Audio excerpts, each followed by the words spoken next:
for Monday, March 17th. Jordan, would you start us off with a roll call? Please respond by stating present. Councilmember Ronayne. Present. Foberg. Present. Liebelt. Present. Ward. Present. Johnson. Langer. Norvstrup. Present. Mayor Shoneman. Present. Please stand with me for the Pledge of Allegiance.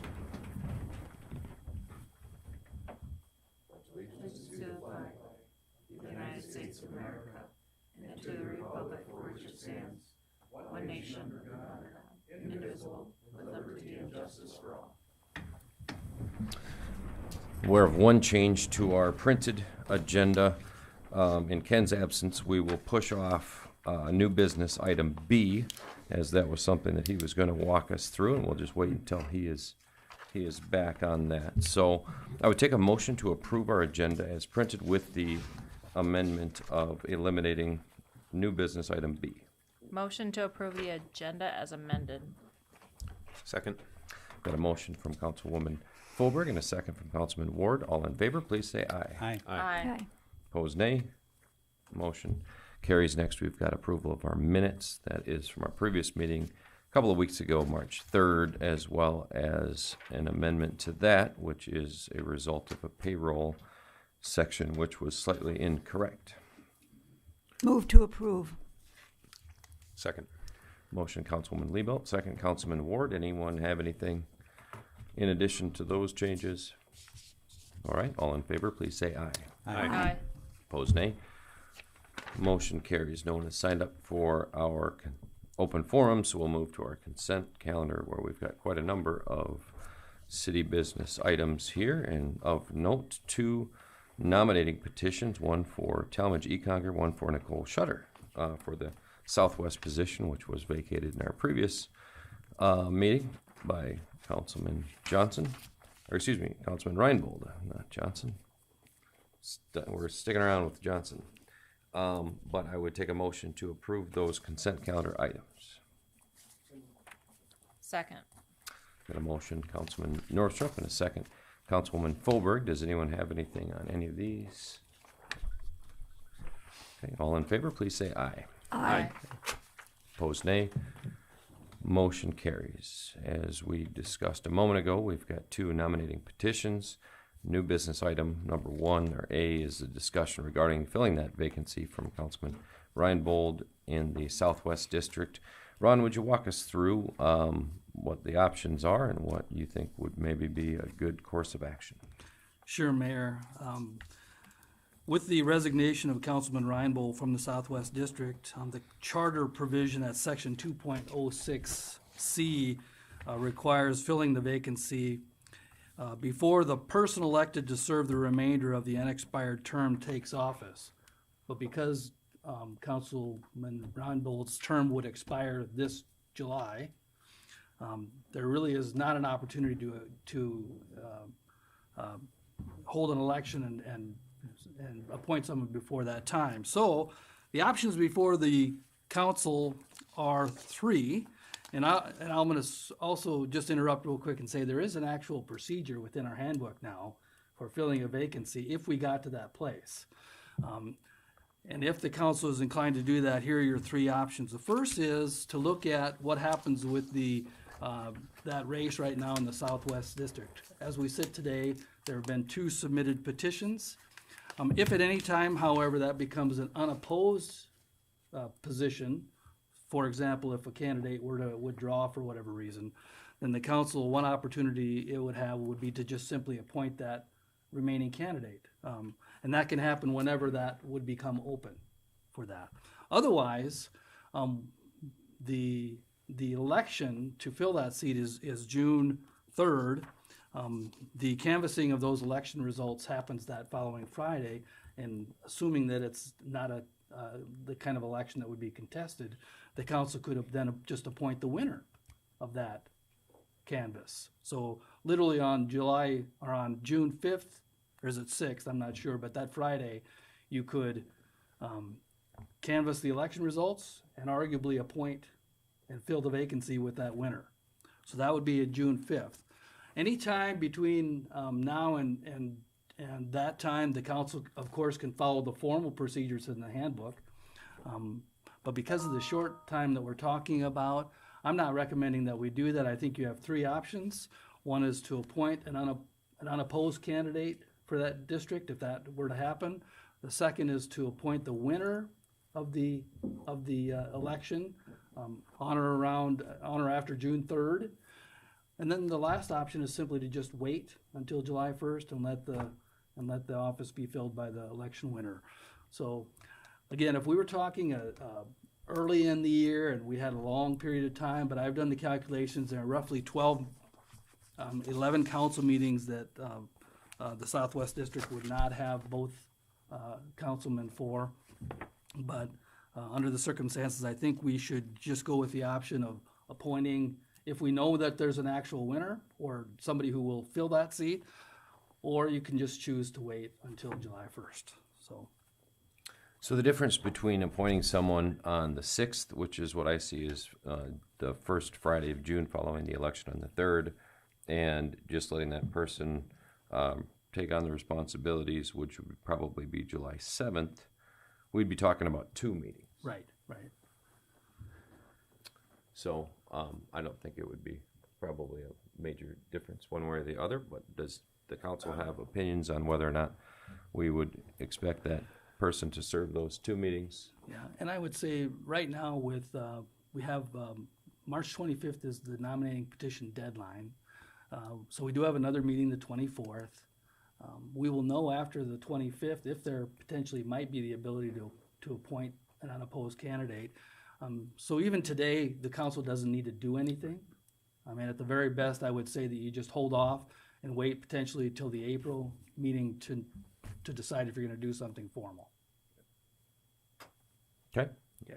Sounds good. Thanks for that research and explanation. It sounds like we've got a couple of really similar options. No action to be taken here tonight. Next, possible approval and acceptance of a proposal from CTI for our City Council Chambers Zoom integration and authorization for our city manager to sign that agreement. Jordan, would you run us through what those financial numbers entail and what the process will include for the technology improvement?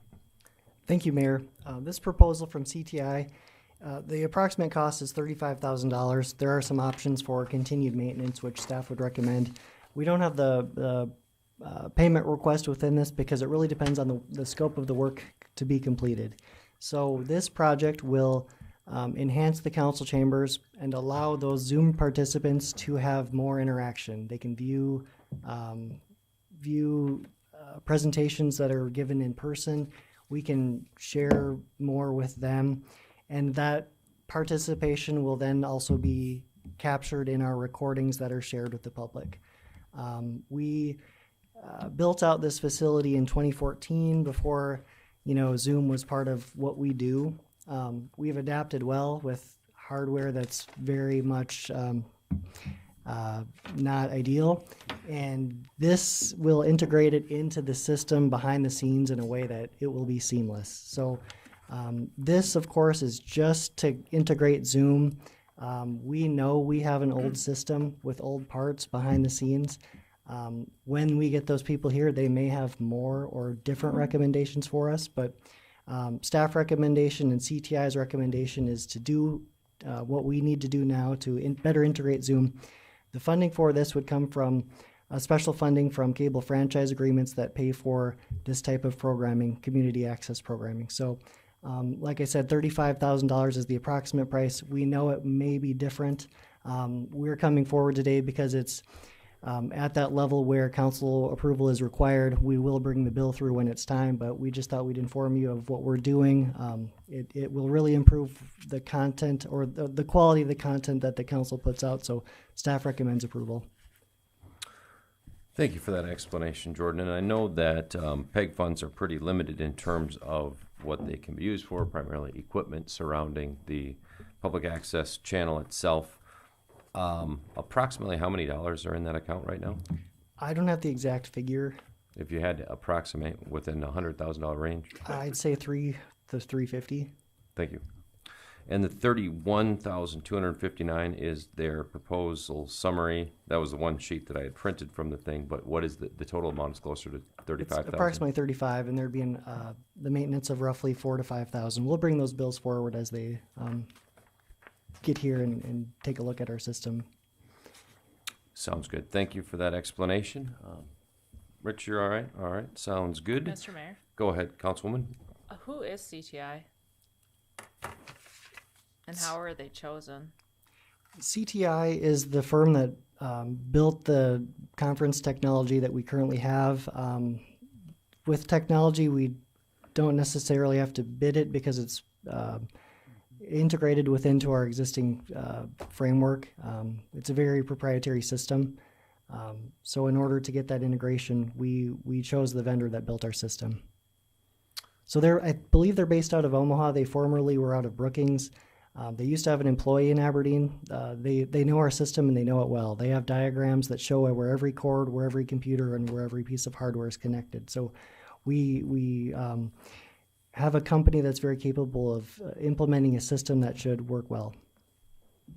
Councilwoman Fulberg, Councilman Ward and I had a conversation about this, and we drug in the city manager a little bit to talk about whether or not there would be a possibility to have somebody else work with the system, especially someone local, which would have been our preference, of course, but given the proprietary nature of this equipment that we're stuck with and the initial investment that those people made well before now, it's kind of the only option to improve it at this point, and rather than, aside from replacing the system as a whole, so. All right, I would take a motion to accept that proposal. Move to approve. Got a motion, Councilman Ward, second, Councilman Norvstrup. Any further questions before we take a vote? All right, Jordan? Councilmember Ronayne, Aye. Foberg, No. Liebelt, Aye. Johnson, Langer, Norvstrup, Aye. Mayor Shoneman. Aye, motion. I vote aye as well. Oh, pardon me, Councilmember Ward. Aye. Oh, I am here, yes. okay. Motion does carry. Next, we've got a possible approval of a proposal by IMEG for $209,309.21 for construction administration proposal for our 10th Avenue Bridge replacement, which we're all looking forward to. In Stu's absence, Robin, who's very close to the project, will walk us through what that agreement will consist of. We were hoping that this work would be done last year. Of course, it was bid actually as a 2-year project. They did give us the proposal last year. They updated it for Stu here recently. Bottom line is that the $209,000 that they've got listed is a not to exceed number. So they will charge us by the time and materials that they use. Basically, it's their people's time and their mileage and that sort of stuff. And then they will charge us in accordance with that, with the fixed fee, and it will not exceed the $209,000 and change. Thank you, Robin, and that was a part of our overall project budget for this. Yes, part of this will be covered by the DOT as well, so we will have some of those costs covered. Typically, we're on the hook for about 20%. Move to approve. Second. Got a motion from Councilman Ronayne and a second from Councilman Ward. Any questions? Mr. Mayor, Go ahead, Councilwoman. a question really for Robin probably. Scared me. Yeah. I was She's just about to curious jump into the Matrix. I don't know How does- anything about bridges. How does that work with the Department of Transportation? Does the Department of Transportation give us a list of consultants and companies that are sort of approved? Since so many of the dollars are state dollars on this project, or I was just curious how that works. So for the inspection side, they do give us a list of consultants that are approved to be able to work within the system, that are pre-approved. IMEG is one of them, Okay. and actually we've worked with them on the 3rd Avenue project.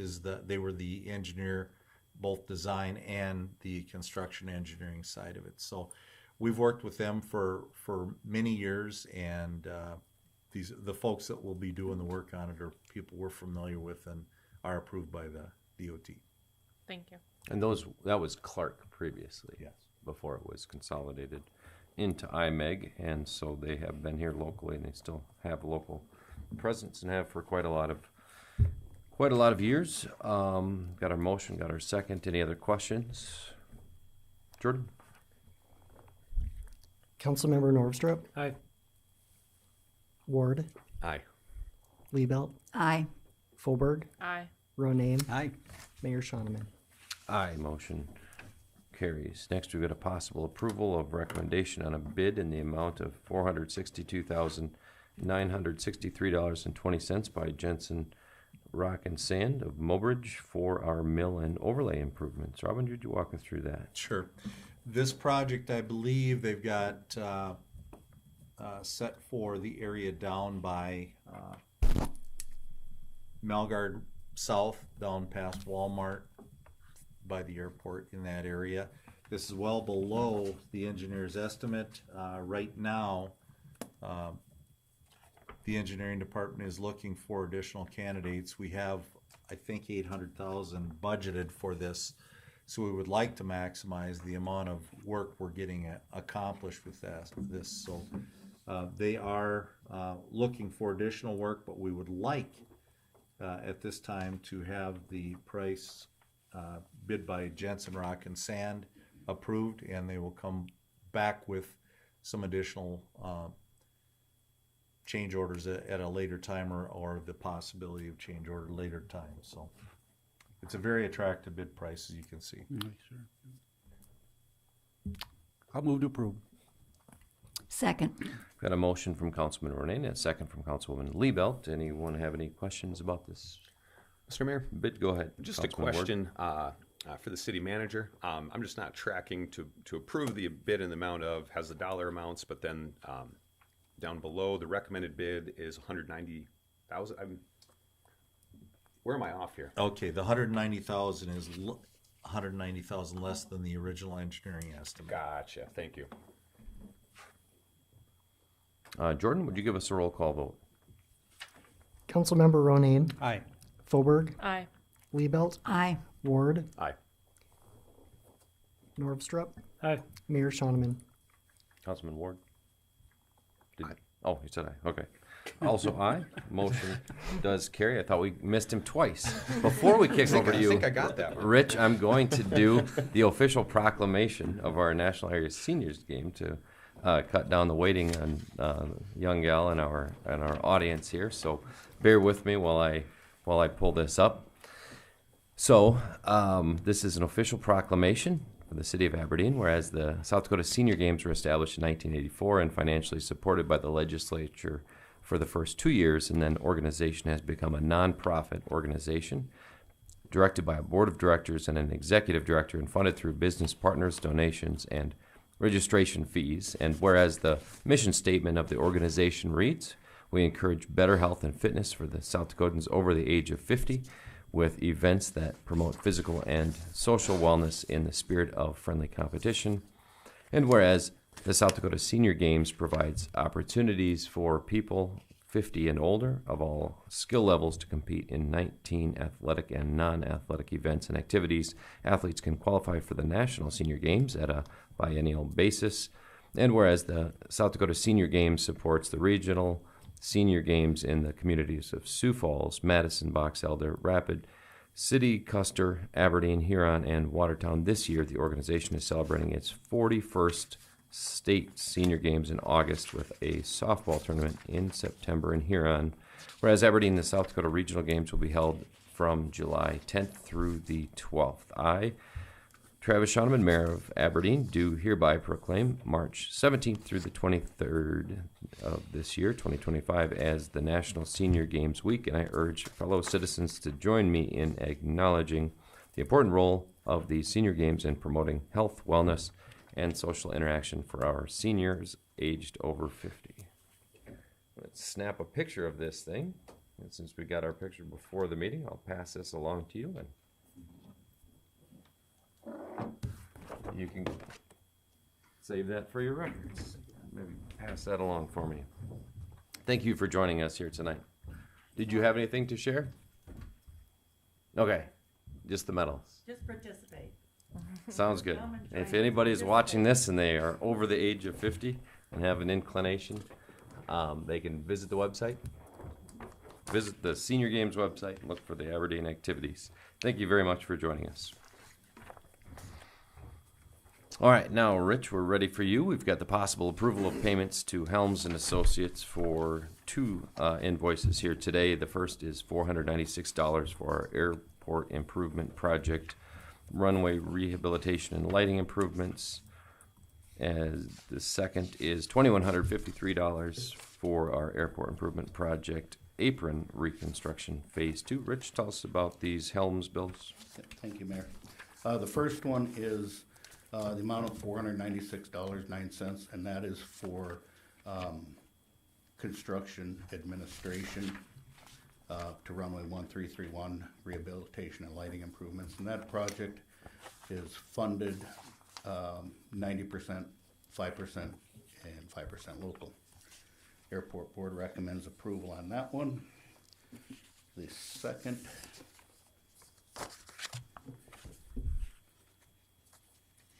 one is the amount of $2,153.30, and that is for construction administration and resident engineering services, and that is for the GA apron reconstruction phase 2.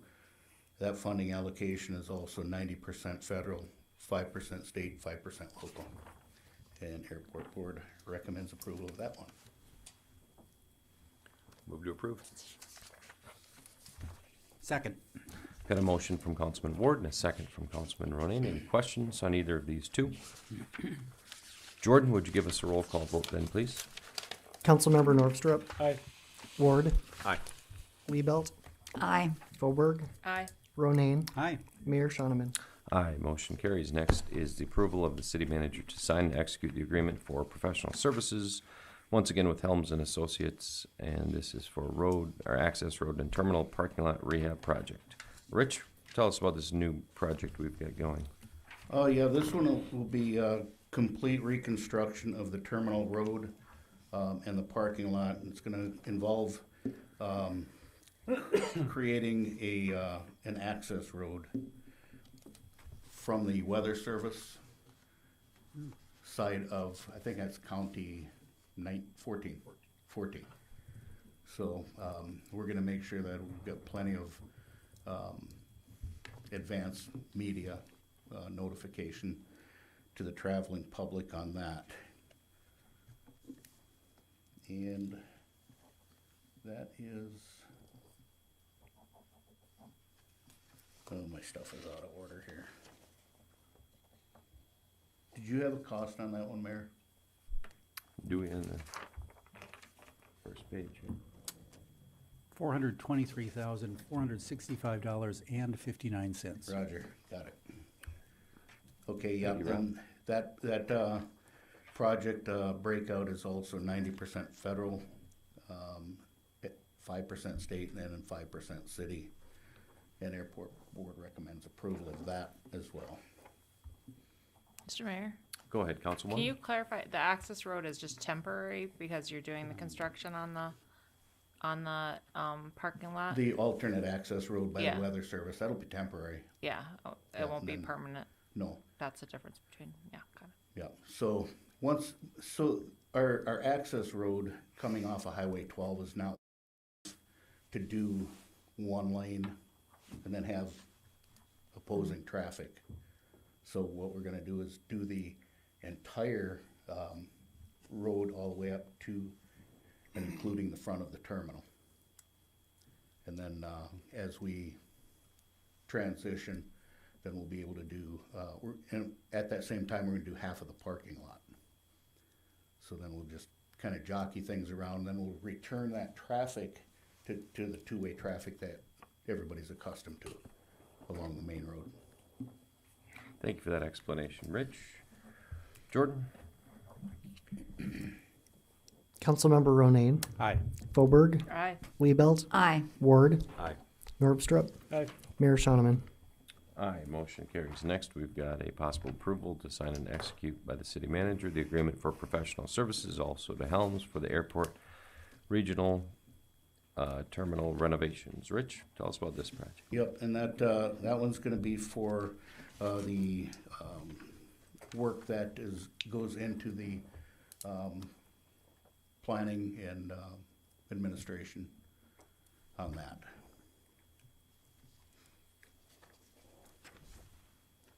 All right. Sounds good. We also have a total listed there, $260,561 Right, I forgot to read. 43 cents. Would someone care to make a motion on this one? Move to approve. Second. Councilwoman Liebelt has the motion. Councilman Ward has the second. Any questions from the council? Mr. Mayor, Go ahead, Councilwoman. what, Helms and Associates, why would they do the terminal itself?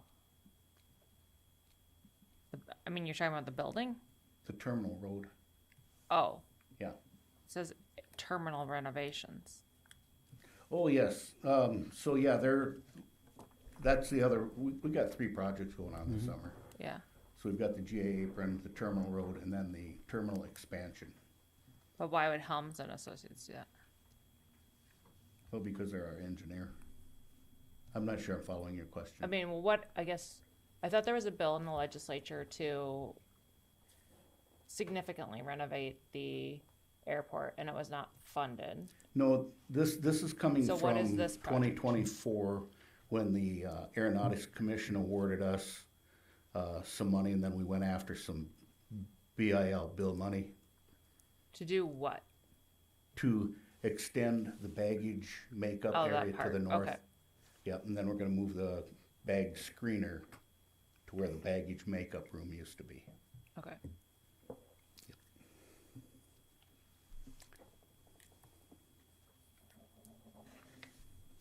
All right. Any other questions? Jordan, would you give us a roll call vote, please? Councilmember Norvstrup, Aye.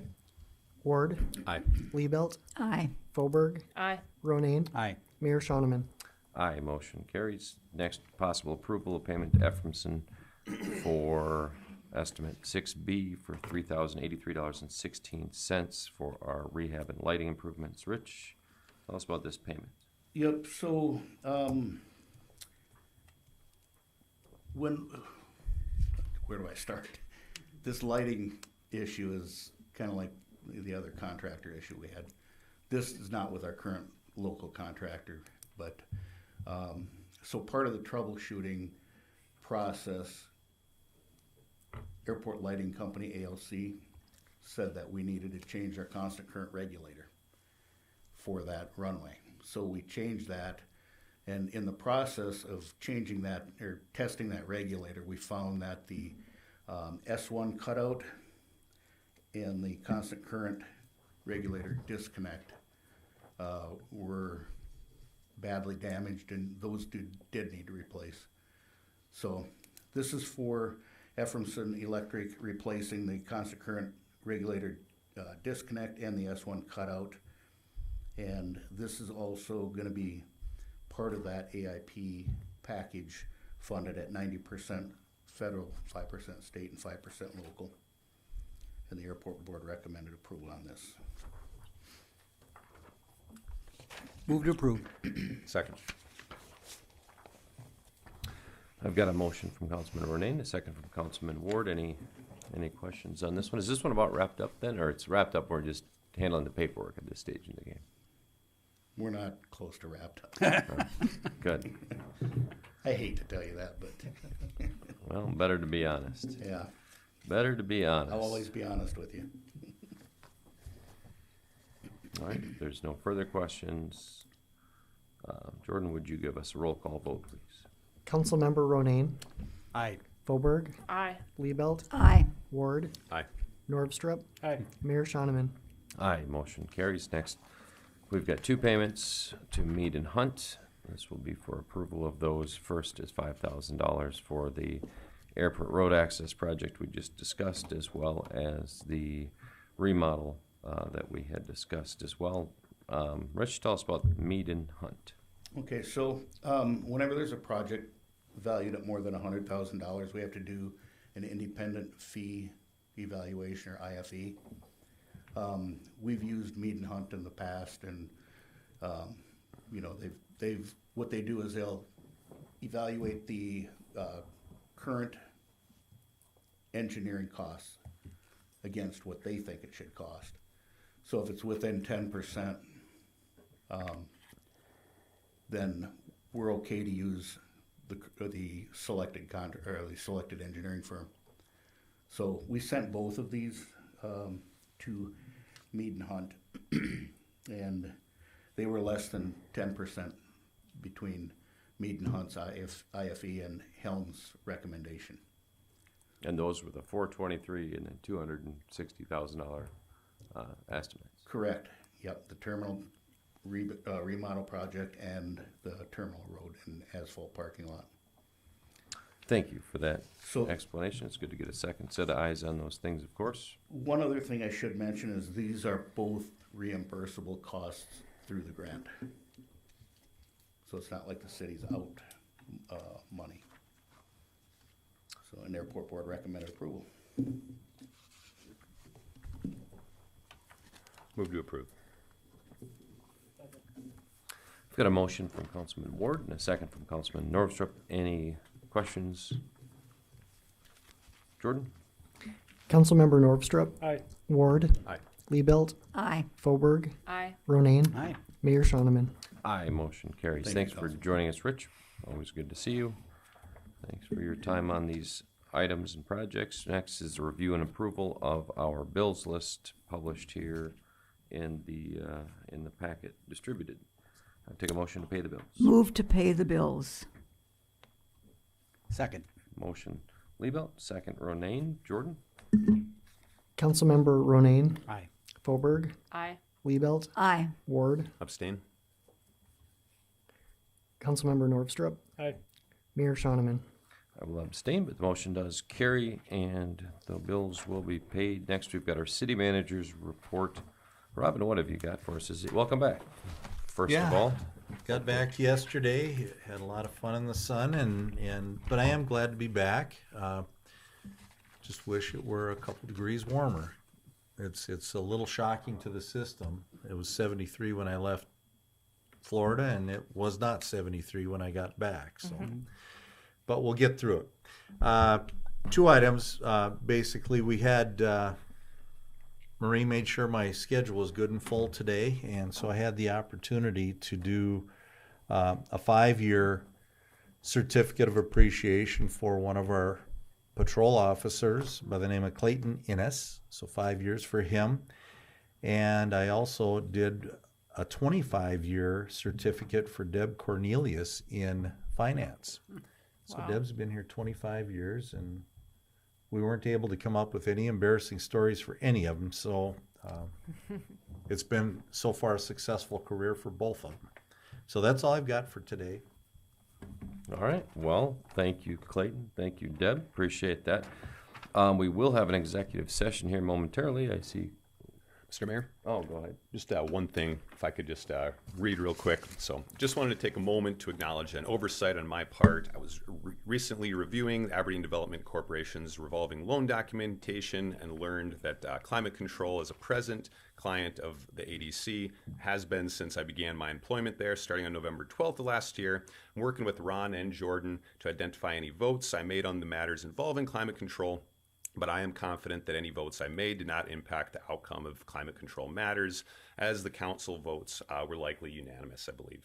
However, I did want to bring this to everyone's attention, welcome any guidance on how best to proceed.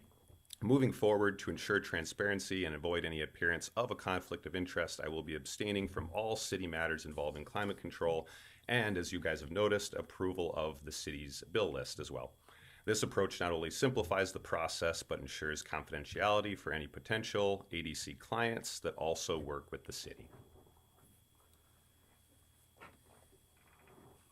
So if I could, Mr. Mayor, I don't know if the council recalls, but in 2019, we had a similar issue, and honestly, I expect that we'll see this again. But we do have within our conflict of interest policy a requirement that we abstain or not participate in votes on matters involving present business clients. And the way we addressed it 6 years ago, was a simple resolution invalidating the votes of a council member. I don't know if you recall, it was Councilman Bunceness. Felt terrible about it, came forward, as did Councilman Ward. But the council addressed that with a simple resolution invalidating those votes. Jordan and I have already spent some time putting those together. It's not a terrible number of votes. And so with the council's permission, I think we would just handle it the same way we did last time. We'll put this on as a council action request with a resolution invalidating those votes and hopefully move forward. And like I said, I don't expect this will be the last time that this happens. So I've got a little bit of a point of clarity here. When Councilman Bunceness had this issue, he was personally benefiting from doing business with these entities as it was his business. In this case, with Councilman Ward being an employee of the organization and not benefiting one way or another financially, his paycheck is not contingent on doing business with any particular client. How does that square out? I agree with the way you've set that, but I will say that the Councilman Ward did have an advisory opinion drafted by our ethics board that made it clear that present business clients are something that he needs to be watching out for, and those would include clients who are within the revolving loan fund, which means clients who are receiving loans from ADC, and ADC is a very closely held small group of people. Councilman Ward is correct in identifying this and coming forth with the council. And again, I think the resolution, the way the council should handle it is identical to the way it was with Councilman Bunceness. Okay, well, I guess if that's how people feel, Actually, I agree with you, Mayor. I mean, yeah, where do you are draw you the getting line? a bonus every time? No. It's again, given the small size of ADC, the role that he plays within the ADC as essentially a key personnel. What would be Clients the of ADC are present business clients for Rich's purposes. Well, if I may, I don't know why we wouldn't pass this resolution. I mean, your comments are correct. It may or may not be even I think it's probably a technical violation of the rule, but it is kind of dumb. And frankly, those of us that are in business, the chance that I haven't voted on something for a client is pretty minimal. I don't know who it is offhand, but I think we're all going to do that. And so I think we adopt this resolution and clean it up. And this is not a black mark. But I think that it's different if you or I or Councilman Bunceness personally profit from doing business with somebody versus an employee of an organization. Because, I mean, there's going to be, like David, like, where do you draw the line? I mean, does he have to keep track of every person that walks into the business? I guess he owns that case. In that case, but Councilwoman Fulberg, every person that does business with Northern is too expansive of a list to keep track of. But that's not a violation. But why not? Because it's not written that way. That's not what our policy says. What does it say? It does seem weird though when some of those decisions in Councilman Ward's case were made before he was employed there. That's the part that's confusing. If it's an active decision being made while you're employed there, then it's fine. I think doing what you're doing, but it seems weird to go back on things that you had no part of because you weren't an employee there. But I understand, Ron, you're suggesting what needs to be written, but like we're not going to have anybody sitting up here if we get too picky on it, or we're going to be invalidating votes all the time. Yeah, we are. I would like to, because we rarely get to actually extol our ethics board, who really does a great job. I mean, they really do a good job. But they have language in the advisory opinion issued to Councilman Ward, and it's a public opinion, it's non-confidential. But it talks specifically about distinguishing a third party's ordinary business relationship, for example, customers at a levity or something like that, versus those that have more of a direct interest called a present business client. And they had to talk about examples of a present business client for which you, Councilman Ward, would have a conflicting financial interest include those people who are buying land from or selling land to ADC, or who have an outstanding loan from ADC. So they've expressly talked about that as being different than a ordinary business relationship. Do you have access to the conflict of interest policy that the city has currently? Maybe could address that particular fine point that They're referencing section 1, paragraph 4G for that. Is that something you could read? I could. All right.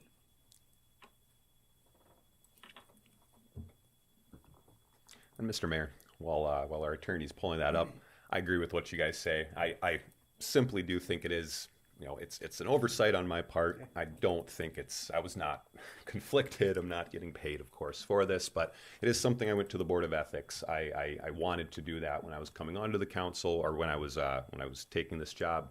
But no, I'm not compromised. I really see that these are in the benefit for the city, but at the same time, I need to do a better job, and also just to maintain confidentiality and other people companies that may work with the city that don't want their name out that they're taking loans.